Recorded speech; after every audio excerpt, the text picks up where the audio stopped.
हाँ,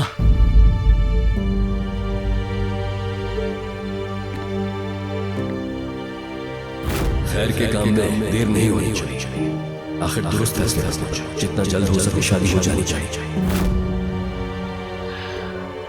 इस बार आपको बहुत अफसोस होगा डैड। जल्द पता चलेगा कितनी बड़ी गलती की है आपने।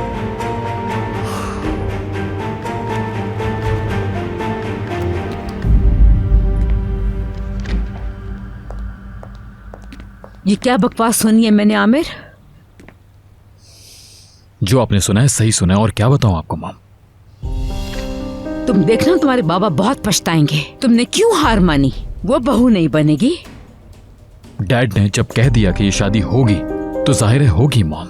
मत करो बेकार की बातें। इस तरह तो मैं भी कमजोर पड़ जाऊंगी तुम्हारे बाबा के आगे। मॉम प्लीज, अब कुछ भी नहीं हो सकता। वही आपकी बहू बनेगी। तुम ऐसा क्यों कर रहे हो मेरे बेटे? क्या हो गया है तुम्हें? एक ही दिन में तुम्हारी सोच कैसे बदल गई? मॉम नहीं आमिर, अभी तुम होश में नहीं हो। तुम उस लड़की से शादी पर राजी होकर जिसका नाम भी लेना गवारा नहीं था तुम्हें। कैसे आमिर? इतने होश में तो मैं पहले कभी भी नहीं था मॉम। प्लीज दे दे मुझे।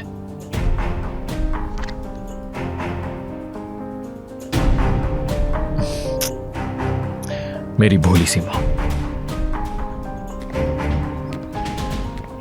तुम ये बिल्कुल सही नहीं कर रहे आमिर। मैं इसकी इजाजत तुम्हें कभी नहीं दूंगी।